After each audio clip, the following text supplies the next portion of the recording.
Hello YouTube, Canadian Prepper here. So today is the third part of the series on survival fitness, how to build muscle.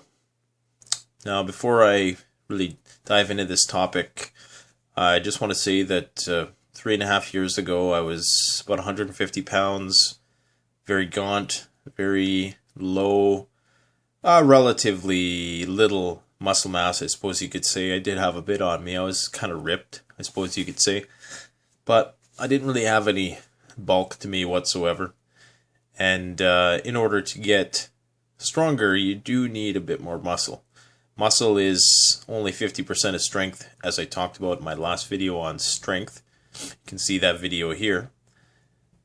But muscle is crucial in order to sort of maximize your strength. I'll show you a picture of what I look like now, just so you don't think I'm talking out my ass, because undoubtedly somebody's going to say, oh, you know, do you even lift, or some stupid shit like that, which is kind of funny actually. But building muscle, it's a long process. It takes a long time. People believe these things they hear about, you know, building 30 pounds of muscle in 3 months, or even 10 pounds of muscle in 3 months is not realistic, even if you're a beginner.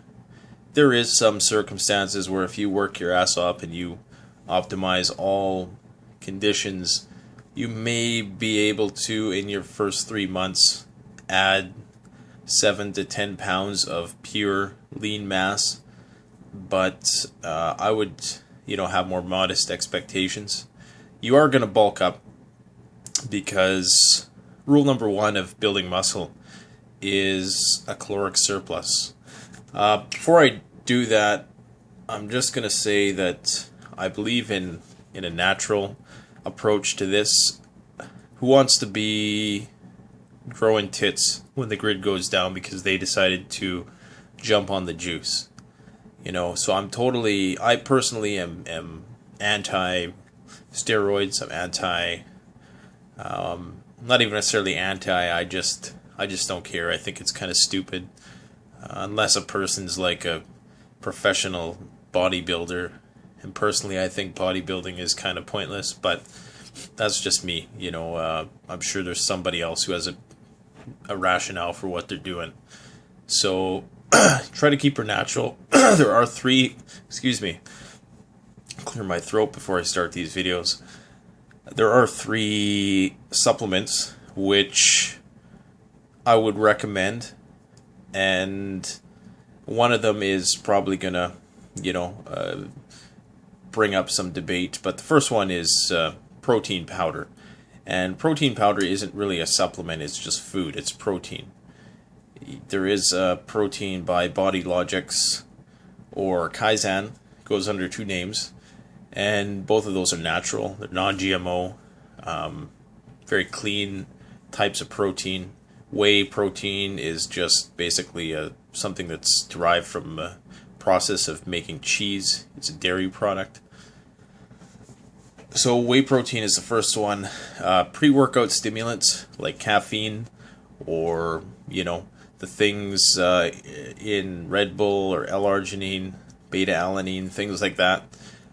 Those can be useful in order to perhaps give you that little bit of motivation at the start when, before the wheels really started turning. So there's lots of pre-workouts out there. Just Google pre-workout.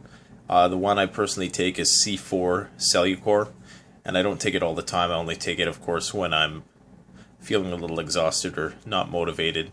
It will certainly get the body moving for sure. And last but not least is creatine. Now, creatine is subject of debate. 90% of research papers and stuff like that you read about it are going to say that it's okay, it's not hard on the liver, so long as you drink a lot of water. What creatine does is it gives you more muscle endurance. So you basically are able to lift a certain amount of weight longer. It doesn't actually make you stronger. It just it allows your cells to take up more water and more glucose in order to burn energy longer, essentially. So if I wasn't on creatine, I might only be able to lift 100 pounds 3 times.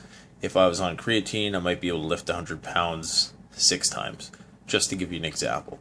It gives your muscles more staying power.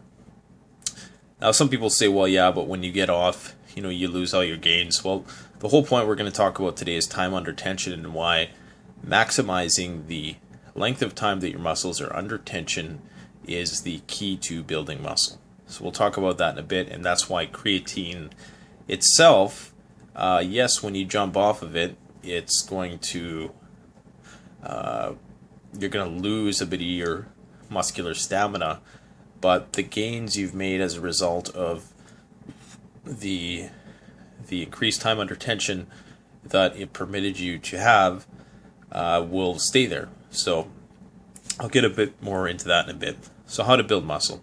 Like I said, realistic expectations. So first thing I'll say is if you're overweight, if you're over, I don't know, I even say like between 17% body fat and up. Honestly, if I was coaching someone, I would suggest that if they were over 13-14% body fat, that your primary objective should probably not be bulking.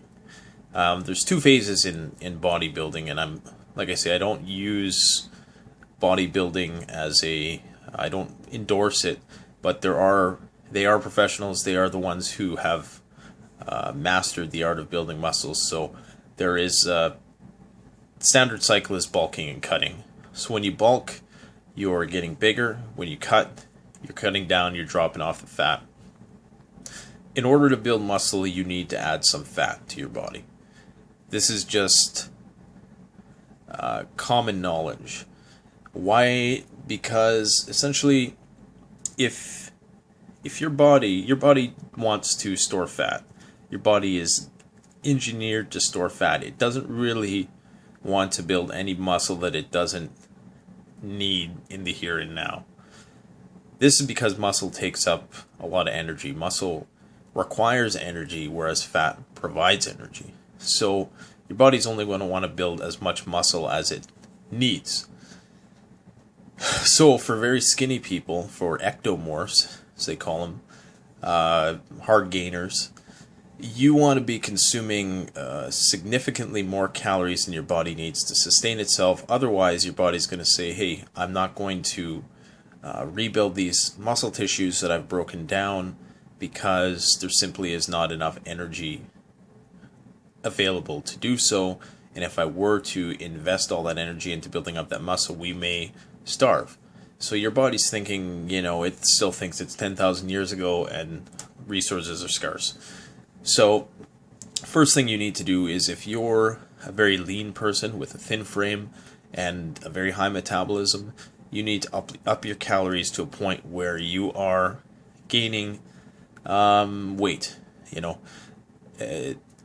The reason why you have to, you don't technically need to add fat to build muscle, but that's the only indication that you're in a caloric surplus, is if you are getting fatter to some extent. So when I say getting fatter, I don't mean like putting on 10 pounds of fat a month. Ideally, you should, when you're a beginner, shoot to put on about 2 to 3 pounds per month. Maybe half of that's going to be muscle, and the other half is going to be adipose tissue, which is just fat. So try to aim for that. So if you need, and you're going to have to do a bit of trial and error on yourself for the first week or so. You're going to have to track your calories. So if you notice that you're eating 3,000 calories and your weight is staying the same, and always weigh yourself in the morning, not before you eat anything, always weigh yourself in the morning just to get an accurate measurement. And don't really weigh yourself day to day. Weigh yourself, it's going to be about a week before the body sort of catches up with itself and you get an accurate weight. So if you notice that your body's weight's staying the same, that you're just maintaining, up those calories to about, 10% more. And then you're going to notice that, over the course of a week, you might add a pound. That's when you know you're moving in the right direction. And that's when you're going to feel like you've built muscle, because you probably have if you stimulated yourself with resistance training in the right way. So caloric surplus is key. Now, if you're over on the other side of 15% body fat, as I was saying, you should be cutting.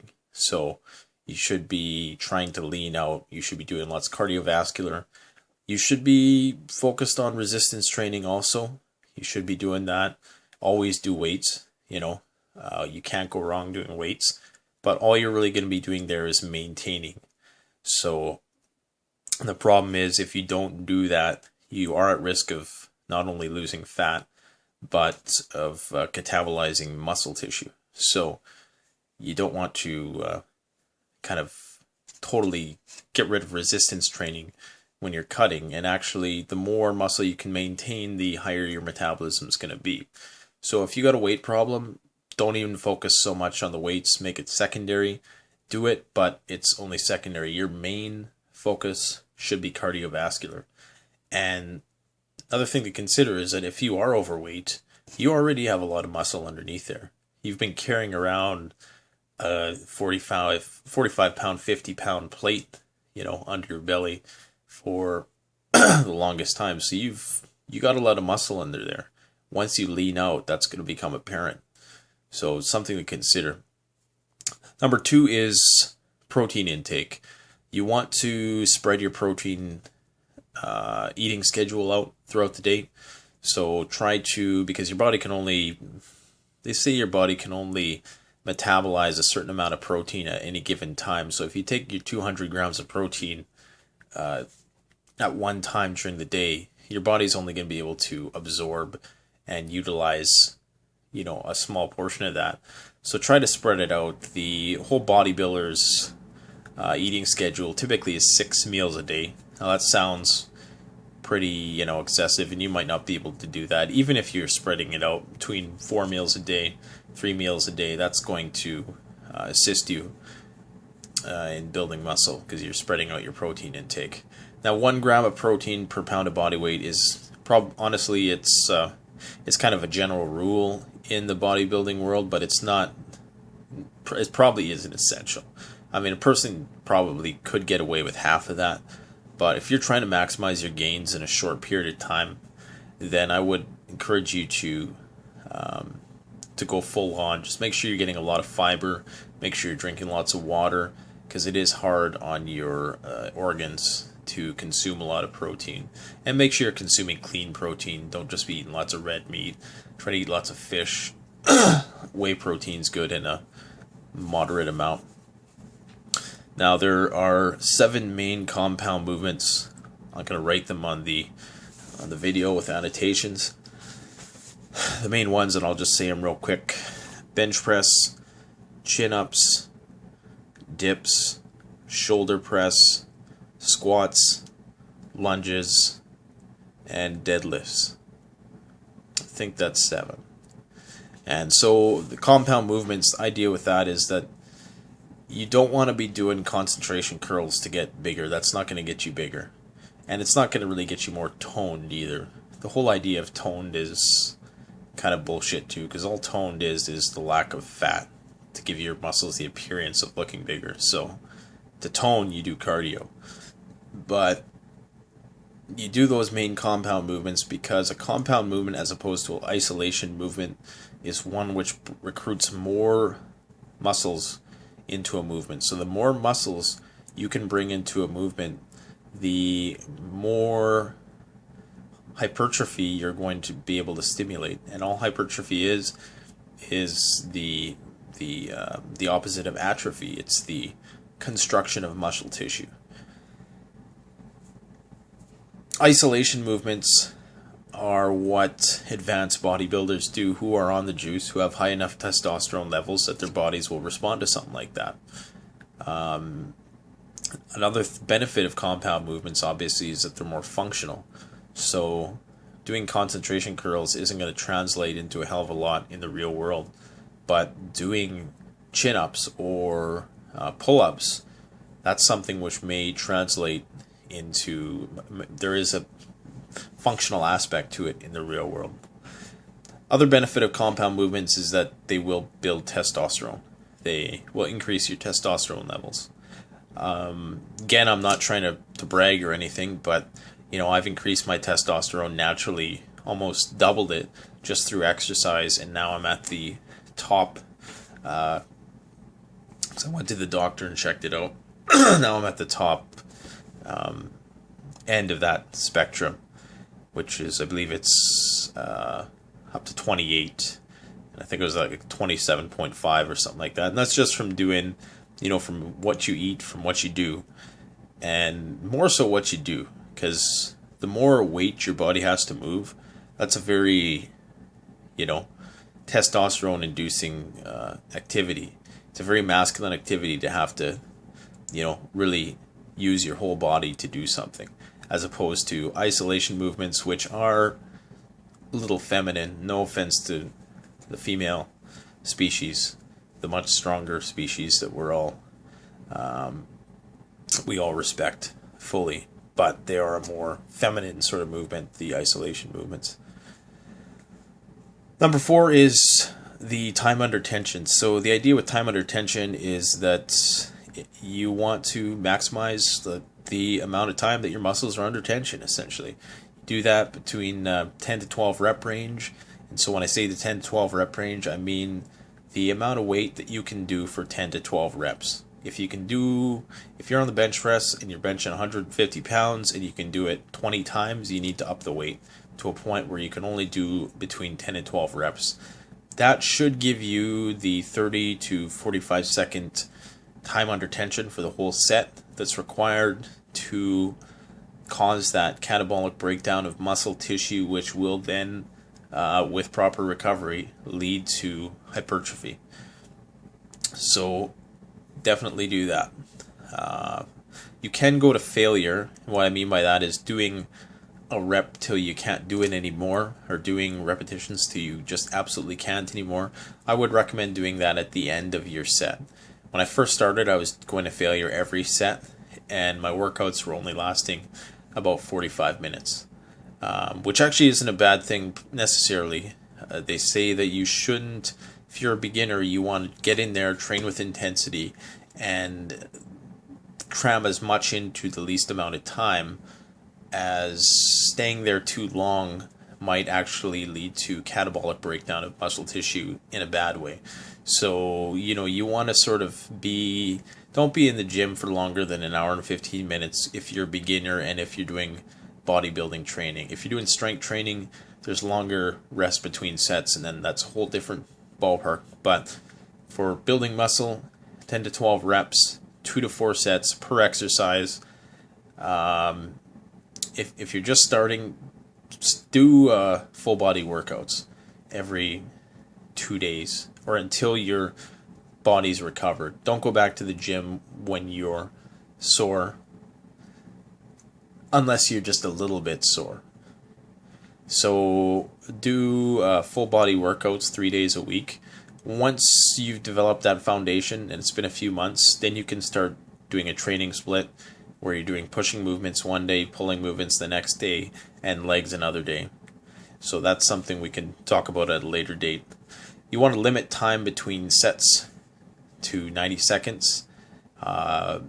When you're doing strength training, you need a longer rest period because it's your nervous system primarily which is activated, and that takes a bit of time to flush itself out and get recharged for the next heavy set. But when you're doing bodybuilding style training, once that lactic acid has been cleared from the muscle, you want to move again, and this is just going to keep that hypertrophic what's the word I'm looking for? Just keep that hypertrophy moving along. It's going to maximize your gains if you can minimize the time between sets, and it's going to keep your pump. It's going to keep the blood in the muscle. So that's another reason to do that. Number 7, don't train while sore. If you're there's something called delayed onset muscle soreness, which happens between 24 to 48 hours after you train a muscle group. This typically will go away between 2 to 3 days, depending on how new you are. So I would say don't go to the gym when you're really sore, because what your body's trying to do is rebuild itself. And every time you go to the gym, you break your body down. You're actually weaker when you leave the gym physically for several days. So after 1 day or 2 days, you are back to where you started. Your body's rebuilt itself back to where you started. And then the next day or so is the period where it's building itself up bigger, so it can avoid being under that kind of stress that you put it through again. So the reason why the body builds muscle is because it doesn't want to be put through that stress again. So it says, okay, this guy is destroying me. I need to come back bigger and stronger so that he can't do this again. And then you keep doing that over and over to a point where, but you're at the same time, your body's saying, okay, well, I only have limited resources and I want to conserve, my fat, because you never know when there's going to be a famine. Your body's still thinking like that. So try to minimize your training while sore. Some people are advocates of overtraining, and they say, no, just train and your body will adapt so long as you're eating enough and you're recovering enough. But that's another thing to explore. If you have any questions about that or any of this, just let me know, message me, and I'll do my best to help you out. I'm by no means an expert. This is just what's worked for me. Number 8 is train with intensity. So, don't fuck around when you're in the gym. I mean, who wants to be in a gym anyways, right? You want to maximize your time there so you can go and do other things outside. So, make sure that it doesn't matter if you're making stupid looking faces, try not to be obnoxious in your grunting, because that's kind of annoying too. But, do what you have to do to get it done, and just go hard and go with intensity. Number 9 is rest properly. So you want to make sure that, you're recovering well. You need adequate sleep. You build muscle in your sleep, essentially. The construction workers are rebuilding your temple as you sleep. And if you're not sleeping, they're not going to be able to do that. So 6 to 8 hours of sleep every night at least. Ideally, you'd be getting 8 every night, and making sure that your eating schedule is proper. Making sure also that your stress is low. The more stress, there's a stress hormone called cortisol, which actually metabolizes muscle tissue. It's a fight or flight thing. So cortisol is released in order to maximize your abilities in the moment. If you're being chased by a bear or something, or if somebody was trapped under a car and you need to pull them out, it'd be a very stressful situation, and cortisol is released in part to help you metabolize faster so you could perform more work within a short period of time. Adrenaline is also another part of that. But you want to minimize stress. Otherwise, if you're very stressed out, you may still be making gains, but your immune system's probably going to suffer in other respects. And it should be the opposite when you're doing this stuff. You may get sick. You may find that you're getting sick for the first little while, but after your body adapts, so long as you train with intensity and you rest with intensity, work hard, rest hard, you'll get hard. You know what I'm saying? Number 10, 1 month equals 1 pound of muscle. I kind of already talked about that, but that's just having modest expectations. If you go into a grocery store and find a pound of meat, that's a lot of meat. Like, when you really look at how much 1 pound is, it doesn't sound like a lot, but 1 pound of lean mass is a lot of tissue. 1 pound of lean mass is, that 1 pound can potentially enable you to lift, 10 pounds more. So It's 1 pound of muscle, but if put in the right places, it can be highly effective in terms of helping you in your strength. Now, I think I've already sort of justified why we should aspire to build muscle as preppers, but if just in case the point hasn't been driven home enough, it is imperative in order to build strength. For one, there's benefits in terms of bone density. It's going to, people who do have lean frames, the more muscle you have, the more dense your bones are going to get, potentially even, growing a bit. So something, if you want to, grow your frame a little bit, that's the only way you're going to do it, is if there's muscles wrapped tightly around it. It's good for circulation. It's good for metabolism. It's good for your hormone levels. And at the end of the day, you may be less likely to get fucked with, if you do have that extra bit of mass on you. But primary thing is more strength. And some people actually will fuck with you even more when you're jacked, because, I don't know, there's some people who like to test people, right? And I found that sometimes, it has an opposite effect on people with inferiority complexes and stuff like that. But, why not try to reach your genetic potential? I mean, I used to go around and suspect that everybody who was jacked was on steroids. Now that I am sort of jacked, I don't suspect that anymore. I realized that, no, it just takes a lot of hard work. And honestly, if you do go to a gym, don't be afraid to ask some of those dudes questions. I mean, if it looks like they're obviously clearly on the juice, then honestly, I wouldn't even dignify them by asking them stuff, because whatever they're doing probably isn't going to work for you as good as it's working for them, because they have completely unnatural hormone levels. But if you see somebody who's, really good shape, honestly, nothing's going to flatter that person more than you going up and saying, "Hey man, how did you do that? How are you able to get like that? Can you give me a few pointers?" Most people will gladly respond to that. So, keep that in mind, that a lot of people you see at the gym, until you start talking to them, they might seem arrogant or egotistical or, whatever, but something to consider. I'm going to talk a bit about cardio in the next video. CrossFit's going to be included in there for anybody who's wondering if I'll ever talk about that. CrossFit is, I don't really do CrossFit per se. CrossFit really isn't its own exercise per se. It's just a bunch of different exercises performed in a different kind of way. Essentially, CrossFit is just constantly varied training, but we'll talk about that next. This video is getting way too long, so if you have any questions about how to get jacked, let me know, and I'll see if I can answer those questions. I've been researching this stuff, for the last 3 years, day in, day out, so I might have a bit of information that I can share with you. Don't forget to like, comment, subscribe, all that good stuff, and we will see you later. Canadian Prepper out.